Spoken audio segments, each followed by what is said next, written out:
Hello and welcome to this session of the TIU Global Dialogue. It's my pleasure to welcome Elina Noor, a senior fellow in the Asia program at the Carnegie Endowment for International Peace, where she focuses on developments in Southeast Asia, particularly in the impact and implications of technology in reshaping power dynamics, governance, and nation building in the region. Previously, Elina was Director of Political Security Affairs and Deputy Director of the Washington, D.C. Office of the Asia Society Policy Institute. Prior to that, Elina was an associate professor at the Daniel K. Inouye Asia Pacific Center for Security Studies in Honolulu. She spent most of her career at the Institute for Strategic and International Studies, Malaysia, where she last held the position of Director, Foreign Policy and Security Studies. Elina was also formerly with the Brookings Institution's Project on U.S. Relations with the Islamic World. And between 2017 and 2019, Elina was part of the Global Commission on Stability of Cyberspace. From 2021 to 2023, she served on the International Committee of the Red Cross's Global Advisory Board on Digital Threats During Conflict. She also currently serves on the United Nations Secretary General's Advisory Board on Disarmament Matters. Elina read law at the Oxford University and obtained an LLM from the London School of Economics and Political Science, graduating with distinction at the top of her class. A recipient of Perdana, the Malaysian Prime Minister's Fellowship, she also holds an MA in Security Studies from Georgetown University, where she was a Woman in International Security Scholar. Elina, welcome to today's session. It's a pleasure to have you here. Thank you so much, Chris, for having me. Shall I go ahead and get started, or are you going to introduce the topic for me as well? Yes, well, today, of course, Elina is speaking on a kind of important topic, and that is the question or the topic of large language models in the context of Southeast Asian languages. Of course, when you think about large language models, as Elina has kind of written about in her research, there is in terms of the data that's accessible for training and also kind of at the design stage, a inbuilt bias towards what are languages that are representative of or spoken in countries that are largely kind of Western, industrialized, and advanced. But at the same time, there is a growing ecosystem of large language models in Southeast Asia, of which Elina has significant expertise. So with that, I would love to turn over the floor to Elina. Please begin. Thank you so much, Chris.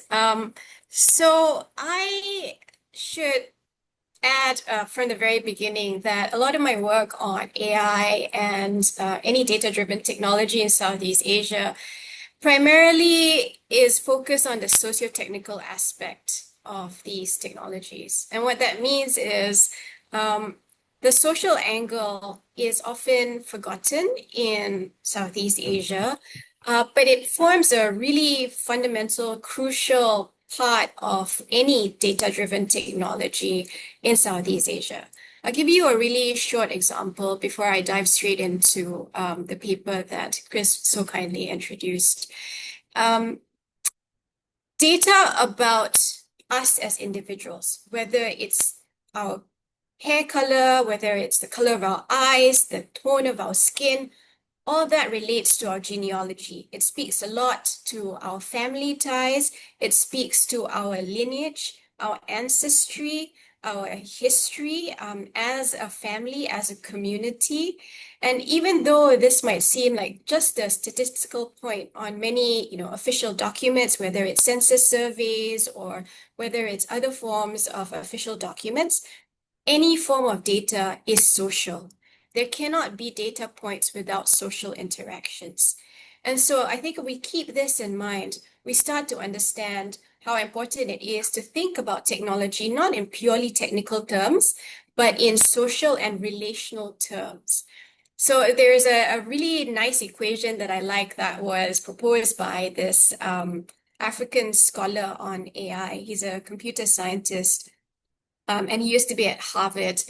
But he talks a lot about the relationality of AI, precisely because of what I just talked about. And so AI is not just rational, it is relational. And this is true for all the other data-driven technologies. So I wanted to start and frame my remarks with that because I think it's a really important fundamental point that is often lost in many discussions about technology in Southeast Asia. As many of you will know, a lot of the conversations around AI in the region are driven by priorities around economic growth, jobs, and employment, and what it means to live in a time of everything digital, essentially. And what I'm interested in a lot of my research, and I hope this came through in my paper on contextualizing large language models in Southeast Asia, is that language, whether it's computational linguistics or the languages that we speak, these are all political and historical. Again, this relates to my point about everything being social. And so when we think about how we encode language, whether it's English, Chinese, or any of the Southeast Asian languages that we speak, these languages have a history to them. They have a political evolution to them, particularly in a region like ours, which has gone through periods of colonization by different powers from outside the region.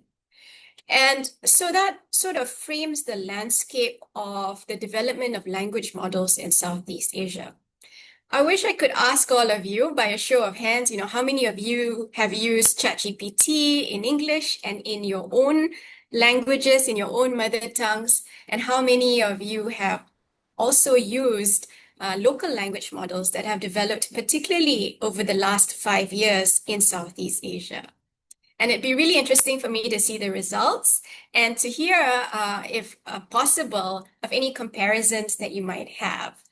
So I've done this little experimentation as well. And as of last year, the results weren't terribly good, particularly for a language like Thai, which I don't speak, but my research assistant who provided great support on this paper. She's a native Thai speaker, and maybe some of you Thai speakers will confirm this later on in Q&A. But the syntax and grammar of how the language is translated by ChatGPT, for example, is still very awkward. And of course, these language technologies are evolving very quickly, and so they'll get better and better. But the impetus for a lot of the language models that were developed in Southeast Asia over the last 5 years has really been because of this dearth of models that cater to not just local languages in the region, but also reflect local cultures, local values, and more importantly, local perspectives and worldviews and knowledge. We'll get to this point about perspectives and knowledge bases a little later and what it means to have this localization. But I think it's also really important to take a step back and realize that even in what we consider to be a small-ish country like Cambodia, where there are 17 million people, about 27 languages are spoken in a country like Cambodia, right? In Indonesia, much larger country, largest country in Southeast Asia, there are some 700 languages spoken across the archipelago. And so when you think about the diversity, and even a city can have different languages spoken, the communication sometimes breaks down not just orally, but also in written form, because again, not all languages are preserved in written form. And they get even further lost in translation when we digitize them. And so there are technical and more substantive challenges that have faced a lot of the developers in Southeast Asia. But to their credit, they've actually managed to work through some of them. And today we have, something like 40 LLMs, more than 40, I think by now, LLMs that are supposed to reflect the different languages and cultures of Southeast Asia, which is a huge cry from almost zero, like 10 years ago. And so there was a huge jump in the number of language models that were developed and rolled out to the public between 2023 and 2024. By our count at Carnegie, there's something like a 3x increase in the number of language models. And that again speaks not only to the technical advances in language models that were done by these developers, but it also speaks to the commitment of getting our views represented in a fast advancing digitized world. Now, I talked about the technical and substantive challenges. So some of the technical challenges include things like standardization of languages in order to digitize them. Digitizing documents is also a basic technical challenge in many places. And Chris and I were just talking before the start of this webinar that in some places there are some really fundamental issues like predictable supply of electricity. In order to just power on your computers, let alone to train models that can also infer in some cases, you need a stable supply of electricity, and that's not always available in many areas of our countries in the region. Assuming you do have stable supplies of electricity, you also sometimes run into, if you are a developer, into how much it costs to tokenize each word. Now, tokenization is a form of breaking down words into smaller subsets.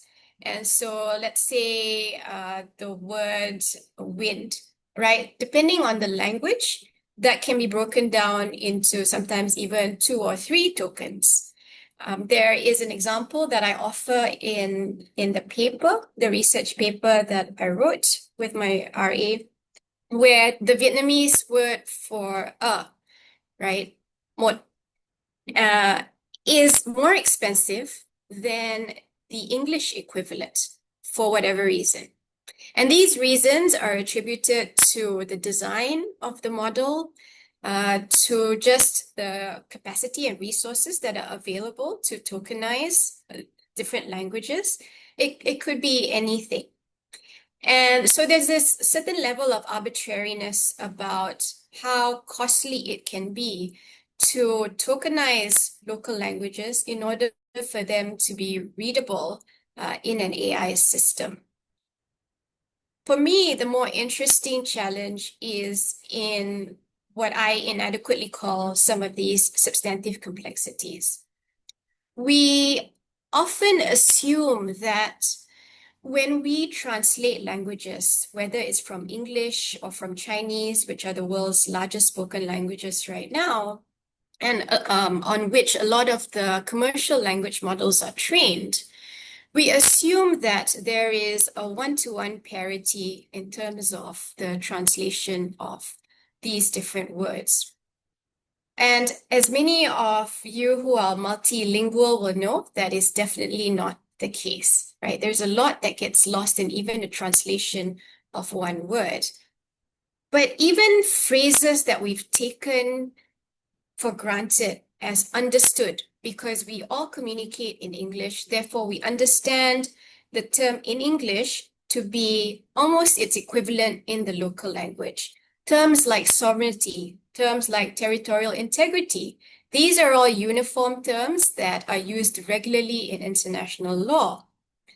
But if we really just sit and think about it for a moment, do these terms translate into exactly the same thing in Lao, in Khmer, in Vietnamese, in Malay?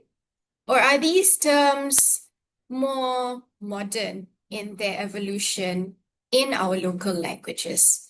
If so, was there ever an equivalent in the original language that mirrors today's understanding of these terms in English? And I want you to just think about that in the back of your head as I continue talking for a little while longer. And I'd be interested to hear your thoughts in Q&A. I also want to encourage us to think about terms like the Middle East, right? Geographical points of reference that we in today's world have come to understand as describing a certain part of the world. For us in Asia, particularly in Southeast Asia, the Middle East is a really awkward reference point geographically because the origins of the term the Middle East, which we take to understand from headlines as that region that involves the Arab Gulf countries, sometimes maybe even Iran, that part of the world. The reference point for the Middle East was really London. And the phrase was an imperial term because it was the middle of the whole eastern direction from London. And this is why those of us in Asia were referred to as people in the Far East. So the Middle East was the middle point to the Far East. For us, that region that we have come to understand in the media as the Middle East is really West Asia. Now, many of the departments of foreign affairs, Ministry of Foreign Affairs in our region actually use the word Middle East in the official names of these various departments. And so if you think about it, even if we understand this term in its English version to refer to a certain area of the world, our reference point is not really ours. It is the reference point of a distant power in the past. You can also argue that it's still the case in the present. But this becomes really important if we assume certain reference points that are not our own, but that we take for granted as part of our everyday language, even in official terms of reference. And so if we say we are building local models that reflect our worldviews, that are distinct from the worldviews of other parts of the world, are we really doing that when we are borrowing terms from outside? I gave a few more examples in my paper, and one of my all-time favorite examples is how the Maori community in Aotearoa or New Zealand make no difference in conceiving of time and space. So for us, we speak English, we understand time is different from space. But in the Maori community, as is true in many indigenous communities, even in Southeast Asia, there is no distinction between the two concepts. Time and space are inseparable because everything relates to each other, even these abstract notions. And so if you're unable to separate these conceptions of time and space, how do you reflect them accurately and faithfully in your local language if the understanding is entirely different from what we know in English?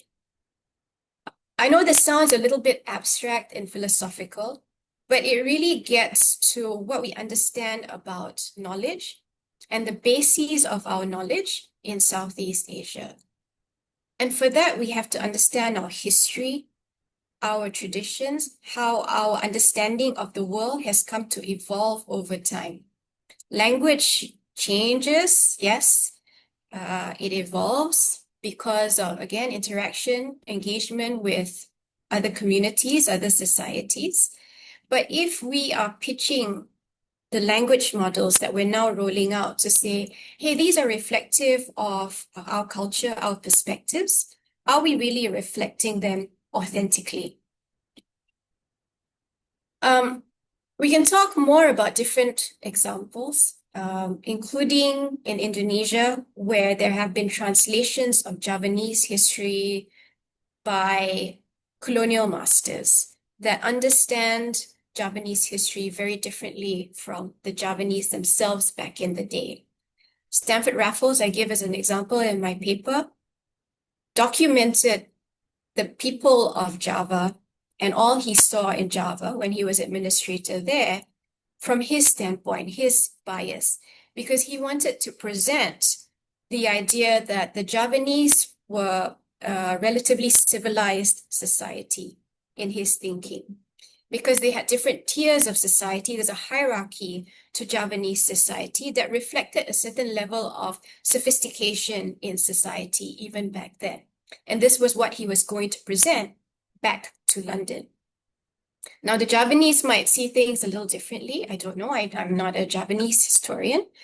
But the translation by Raffles of the history of Java into English may be read quite differently from how the Javanese themselves understood their own people, their own stories, their own folklore back then. And so this gets back to my point about how important it is to not only think of AI as just this technical tool in order to achieve economic goals. It is also an instrument for understanding our histories and for understanding the gaps in our knowledge about our own people, our own stories, our own narratives. Because remember, a lot of the written documents that AI relies on are actually documented by outside powers during the colonial period.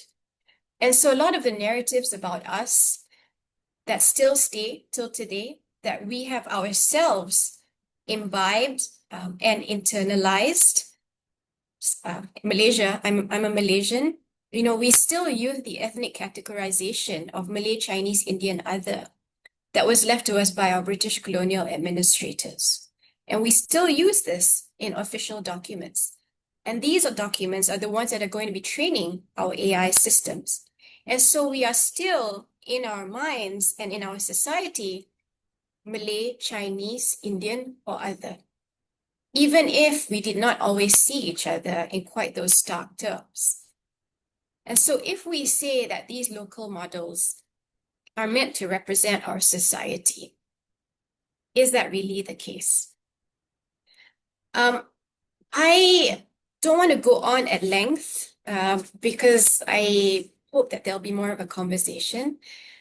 We can certainly talk more about kind of the technical challenges that I brought up, but I think that a lot of the missing parts of the AI conversation in Southeast Asia are because we haven't taken the time to reflect on our history and to really understand our own narratives from our own points of view. We have been forced to plug and play into this AI system, and there's a certain level of FOMO going on. We have to catch up. We're in this race. To what ends, I'm not quite sure, but we have to be in this digital race, and therefore we don't have time to think about all this. But these are really fundamental questions about our identity, our culture, and our perspectives, if that is what we are pitching through these models to our own people and to the world. I'll just end by offering a recommendation, and that is, I think all of us, not just policymakers, but all the different stakeholders, whether we are historians, sociologists, linguists, STEM experts, we all need to sit together and to understand that technology is not just a matter of coding ones and zeros or coding mathematical equations. They are as much about the society around us. And that includes learning from societies in other parts of the world, including in Africa as well as Latin America. Our North Star when it comes to technology has mainly been in the Western countries. And I think that served us well up to a certain extent. It's time for us to widen our horizons and perspectives to take into account some of the other really innovative as well as creative policy, regulatory, and scholarly advances that are taking place related to AI in a lot of the global majority or global south, if you prefer. So let me pause there, and I look forward to a really dynamic discussion. Thank you for listening.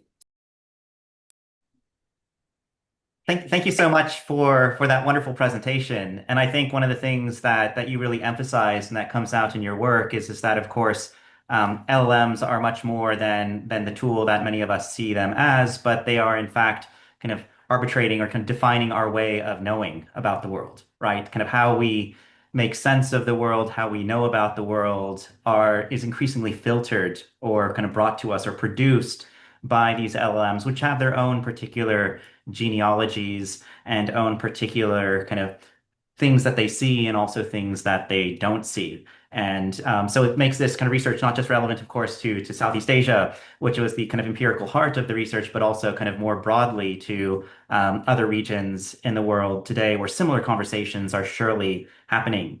And I think this also leads us into the very first question that one of the students raised in the Q&A session in the chat group. And that was a question by Jack, who asks kind of in broad terms, right? Due to the advent and popularity of the usage of AI, do you see it as an advantage or a disadvantage, kind of knowing that LLMs must go through complex and long hours of training, data collection, as well as kind of an additional fear that we didn't really talk about here, but in terms of kind of jobs and the future of work, will this be taking our jobs? Yeah, so I think the jobs question is a really interesting and important one, particularly since there is AI that is also aiding a lot of gig work right now. And so one argument is that the AI algorithms that are controlling some of these systems that moderate and regulate gig work, for example, provides that amount of flexibility that traditional workplaces have not been able to provide workers. And so that in theory creates time for people to spend with their family and pursue other activities that they might prefer doing. But the darker side of this, of course, is that these AI algorithms that are not as transparent or accountable also control people's lives. And as a result, you're beholden in a way to some of these algorithms that determine how much you earn at what time, and how much you work, right? And so that's one part of the jobs question around AI. The other part is that, yes, there are going to be these long hours of training, data collection, data annotation that is required to label the different types of data. That requires manual work, and it's often considered invisible labor. And this type of data annotation, invisible work, is usually contracted out to populations in the global majority, places like the Philippines, Kenya, India. And a lot of this work goes for very cheap. So there's a certain amount of exploitation that happens. And a lot of that work is very menial, right? So you're sitting just looking through just tons of images, videos that you have to sort and label. Some of that is possibly traumatic to the human mind because there are systems that filter out when we view them, images that are toxic, that are dangerous, images like rape, murder, bestiality. Someone has to sit through these massive troves of images and label them as safe or unsafe. And a lot of times, this is also gig work, right? There's no social safety net. There is no mental health support that is available to these workers that have to go through these images in order for us to view safe content on the internet through AI algorithms. And then you also have, for example, the environmental and ecological costs of training AI, right? We know that data centers that train and help infer a lot of this data is hugely energy intensive, diverts water away in many cases from local communities, and also impacts jobs. So I think one part of this whole AI discussion has to be the digital infrastructure that supports AI. And, often when there are billion-dollar investments of data centers into Southeast Asian countries, you see these headlines. But then when you try to understand what kinds of jobs are being created, there isn't very much information. Because if you think about the insides of a data center, there aren't really many people walking around. Like, okay, you need some engineers, but really data centers function on their own without personnel, many of them at least. And so I think what it boils down to is, what are we going to use AI for? What are the use cases of AI that are going to make these costs even out, or if not, be better than the costs that are going to be incurred from training, from the invisible labor, from the ecological impact of AI. And I think if we talk a lot of technical developers as well, they'll say it boils down to the use cases. Sorry, this is a very long-winded way of getting to a very complex question. Thank you for that. And I think there's several other questions that also relate to kind of just more specifically the question of language. So, for example, Maria asks what aspect of AI enables it to understand and speak many languages, and how does it work? And I think there's also another question about with Anita and research. Your kind of paper, you mentioned that Indonesia alone has 700 languages, or about 1,200 languages spoken across Southeast Asia. Do you think this diversity will help or hurt kind of this process? Of developing kind of regional kind of AI. And also, I guess, kind of the question of cultural bias as well, considering large language models are trained on selective data sets, how might their use influence cultural perspectives or reinforce cultural biases? Yes, all really good questions. So in terms of kind of how AI understands languages, I mentioned the tokenization process, and it really relies on that, how AI systems understand languages. There are technical papers that talk about how even multilingual systems that we have in the region, so AI systems that are able to communicate with us in, say, 11 different languages in the region. There is one technical paper, at least, that talks about how these systems are fed local languages and then they're understood internally as English because of the tokenization process. So words are broken down into smaller elements in order for the systems to understand. And then in some cases, they are trained by not just assistants, but they are overseen and verified by human beings. Not in all cases, and in some cases. And oftentimes it spits it out into the local languages. So sometimes these systems understand the local languages as inputted, translates those local languages into English because of the tokenization process. It's more uniform, and then spits it out into local languages. This gets a little bit technical, but that's at least one way these systems understand. In other cases, it's a more direct local language input, local language output because of the way the systems have been trained. And yes, there is obviously bias that's going to be prevalent at the different stages across the AI process, from the design of the system to the data input to the even the annotation, because people who sit behind screens to filter content also have their own biases, to even how we understand the outputs. And so bias is going to exist at every level. There is no way around it. You can mitigate it. You can be super aware of it, but you're not going to be able to completely filter out bias in these systems. Did I get to most of that? I feel Yeah, like I've missed. I think you did get to most of it. I think there's also like another question that's closely related, and that's from Ty asking about, do you think multilingual models like ChatGPT or Gemini can truly understand cultural nuances of Southeast Asian languages if users provide context or background information first, or are there still major barriers? Uh, the short answer is yes. They're not going to completely understand the nuances on a detailed level, but a lot of this depends on training, right? And so every time we interact with ChatGPT or Gemini, we're helping to train these systems. So we need to be aware of this as well. Like, are we okay with helping train these systems that we then have to subscribe in order to get more premium services from them when we're helping to train them for free? Is there a cost benefit equation that we need to take into account by helping these larger models instead of, for example, helping develop local models? And this is a question that might be more for developers, but also as users, I think we need to keep this in mind that every time we use these models, or these chatbots, we're helping train them as well. And so how much we use them is going to um, is going to finesse that level of nuance that Gemini or ChatGPT eventually gets to.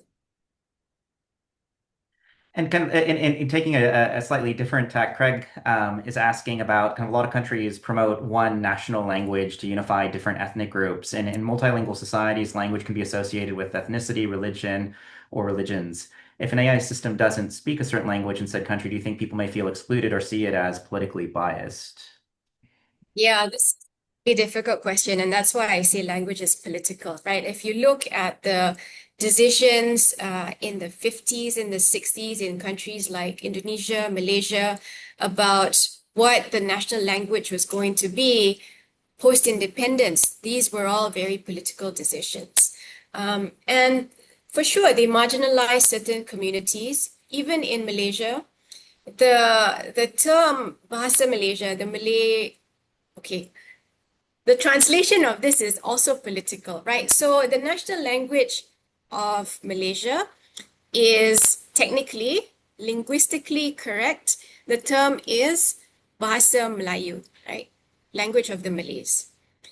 Now, because of the fissures in Malaysian society, this term can be deemed as offensive to other communities because by saying the language of the Malays is the national language of Malaysia, there is a tendency to exclude the other communities in Malaysia that don't speak Malay as their mother tongue. And so if the objective of identifying a national language is to unify different communities in a multicultural society, then the preferred term would be Bahasa Malaysia, which means language of Malaysia. But this makes no sense because the base language is the language of the Malays. And so, while technically Bahasa Melayu is the correct term, Bahasa Malaysia would be the preferred term for Malaysians who feel very strongly about national unity. And so even this, whether we say, okay, the language model that we're putting out in Malaysia, whether by developer X or Y, is one that's going to represent all of Malaysia, and yet its base is the Malay language.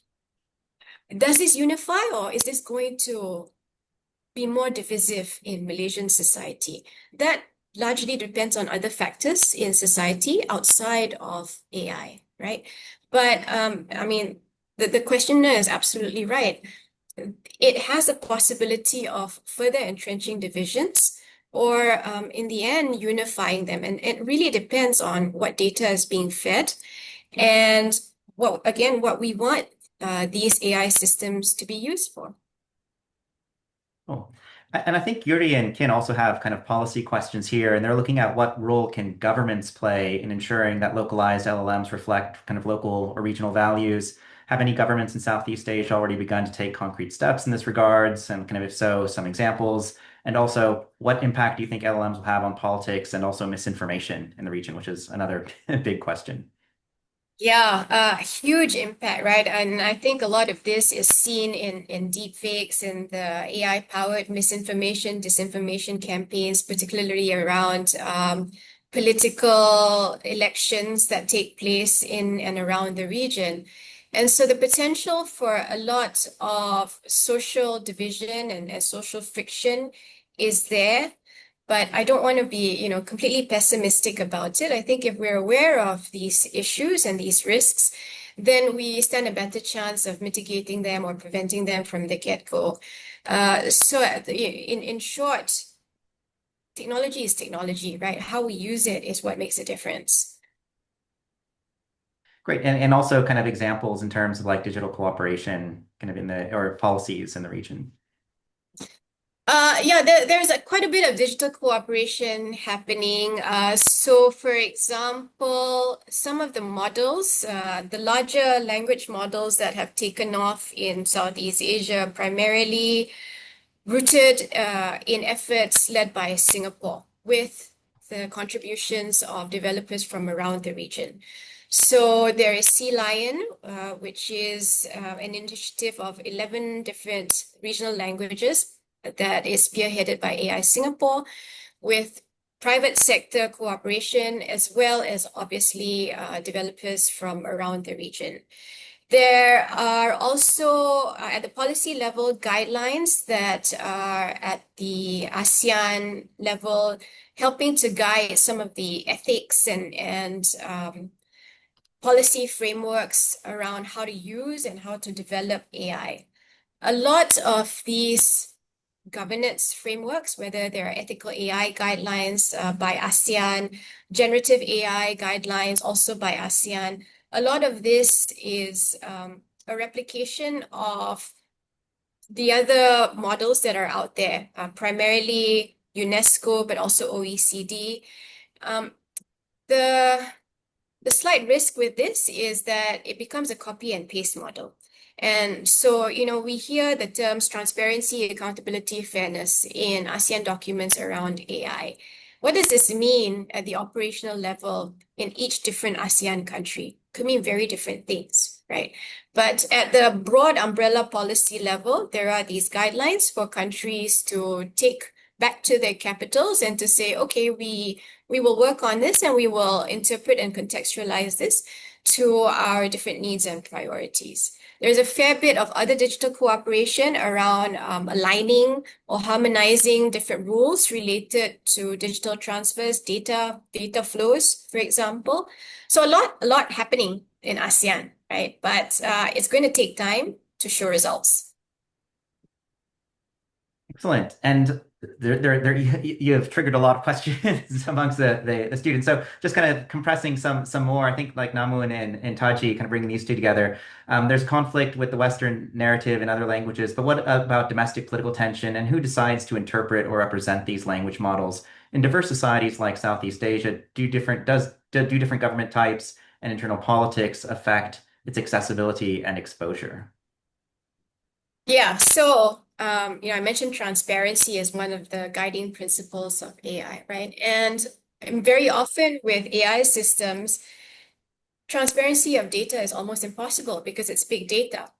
And so what data gets fed, whether they're establishment sources or whether they're anti-establishment sources, it's almost impossible to figure out. Particularly if they're commercial models, right? And so there are proprietary clauses behind which they can hide. In Singapore, for example, what I've heard from the technical community is jokingly is that a lot of the language, the formal language that's fed in Singapore models is obviously from official documents. You're not going to find politicians speaking Singlish, right, in official documents. And so a lot of the Singlish models, by comparison, are more reflective of what the so-called common folk are thinking about and speaking about. And so, yes, there is a tension in terms of who gets to decide what kinds of data get fed into what models and what they are used for. And this is why those principles of transparency, accountability are all very, very important. Because if we're able to even have a glimpse into the kinds of data sources that are being fed into these systems, we'll have an idea of what kinds of biases are being compounded on top of the design bias that may already be embedded in these systems. So I don't have a clear-cut answer. Suffice to say that this really is kind of a battle, not only for data, but also for knowledge and influence. And there's also like a couple questions that highlight that some of these local languages aren't really spoken that much, right? And so, for example, kind of Kenya talks about the example of Javanese, really using kind of translation, and then mainly using these tools in Indonesian. And so kind of so should it also use local languages that kind of a lot of people don't really use, I guess is the question that is being asked.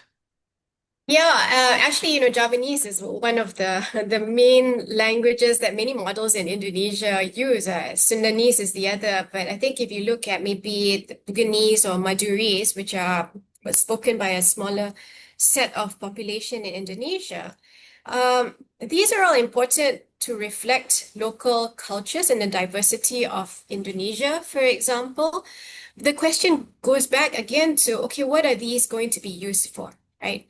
And the most obvious positive is for these models trained on less represented languages to be used for education.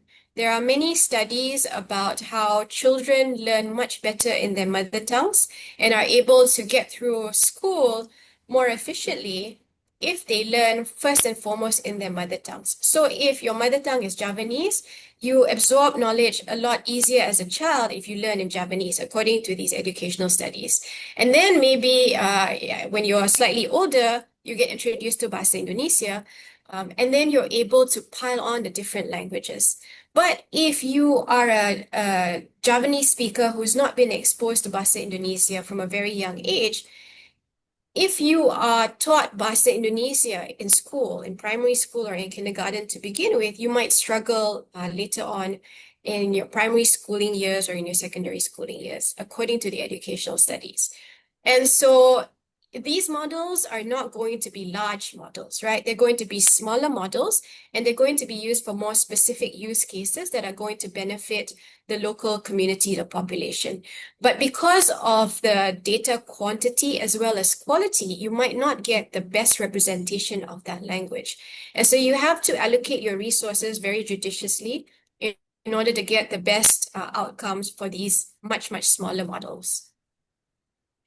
And following on from that, there are a couple students, such as Ray and Sal, who bring up the growing risk of indigenous languages being lost at an increased rate due to kind of LLMs challenges and getting proper data needed to create or kind of produce output. How can these languages be protected as AI advances in particular in more dominant languages like English? And then what can be done to kind of assist with the kind of push back against the erosion of preservation of these languages, communities, and cultures?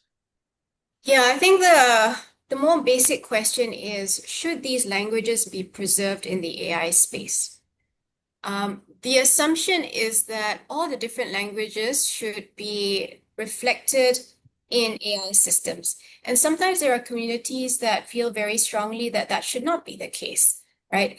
Again, there's been some pushback from indigenous communities in the Pacific about who gets to control their language and therefore their culture, who gets to own, steward, and govern their language, right? And so even if there are well-intentioned initiatives, as the Mozilla Foundation has sought to do with the Maori language, by helping to preserve this language for future generations, some communities have said, you know what, we will do this ourselves, right? We will document our languages, our data, our culture, and we will preserve and govern that in a way that befits how we think our language should be governed. And so in Southeast Asia, this gets to the larger question of, okay, what kinds of data governance frameworks should we have? And instinctively, what we think of is, because we tend to think in the economic trade commercial silo, we think of data protection regulations that accord with the GDPR, for example. And these data protection laws serve that purpose, right? They serve trading purposes. A lot of that policy is based on protection of individual data. In cases where there are marginalized or endangered communities who want to preserve their own language and culture, it might be more beneficial to think in terms of how to protect community data. And this is not really reflected in a lot of the data laws that we have in this region. And so that's why I advocated earlier on in my remarks for us to think about more creative ways and models that are being developed by communities like indigenous communities, like those in Africa and Latin America, who are rethinking what it means to own and to govern your own data. That's not necessarily always personal. Great. And I see you also addressed Odio's question, which he was interested in kind of the Pacific Islands context there as well.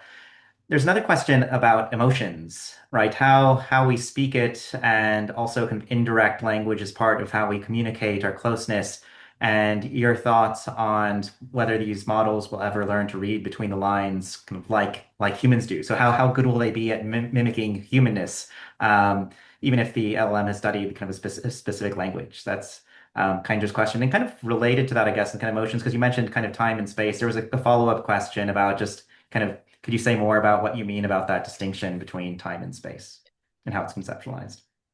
Yes.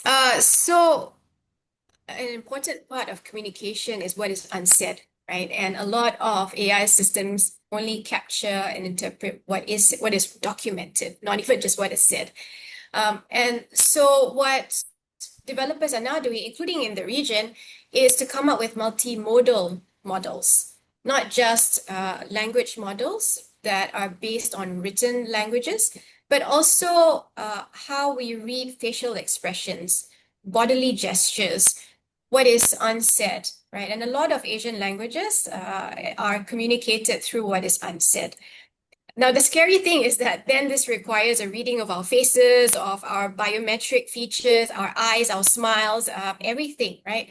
I was told this really amusing analogy of the Javanese community, right? And how this person I was talking to, he was scolded by his mother because his mother had asked him a question in Javanese and he responded to her verbally, but he did not have the right facial expressions and he did not have the right bodily posture.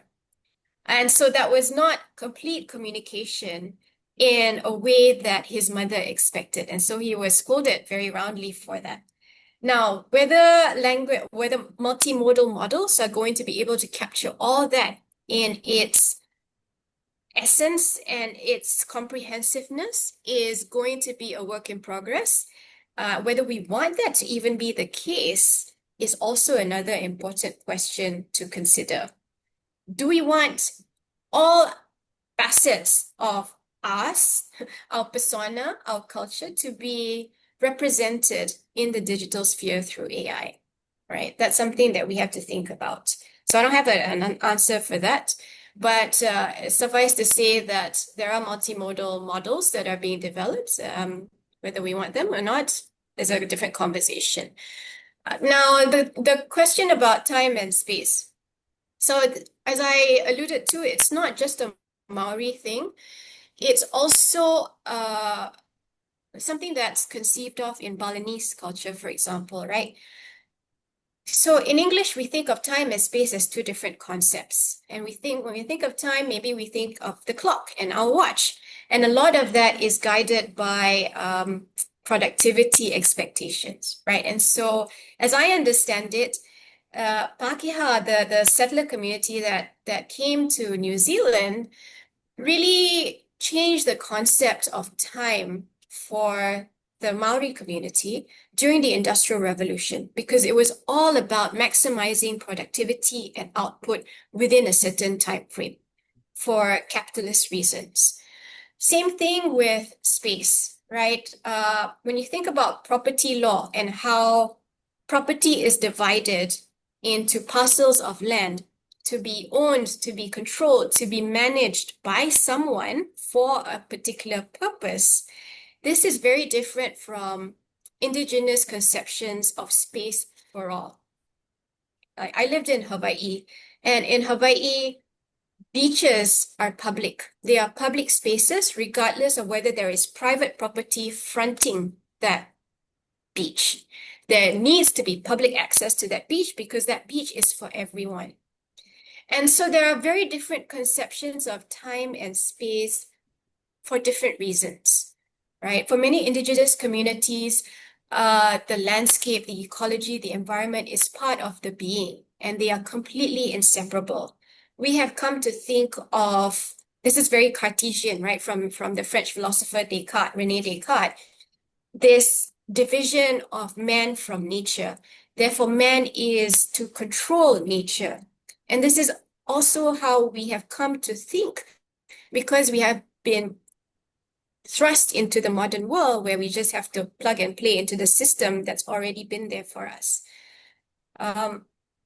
And so I think we have to step back again and think about whether this was the case, whether we still want this to be the case. And if so, if we don't have a choice, how do we make the most of it while still remaining authentic to, what past communities thought of in terms of how they related to the world?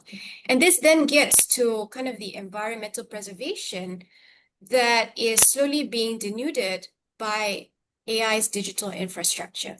It gets to this point about separating man from machine, man from nature, which in turn gets to the point about how technology should be relational. We should think of the entire life cycle of AI and how it relates to our environment.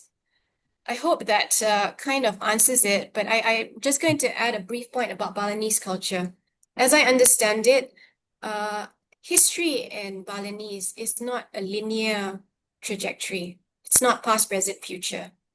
It is wrapped up in stories and myths and legends, and it's often very difficult to think in terms of the Balinese chronology in Western terms. And again, this is true of many cultures in Southeast Asia through, through till today.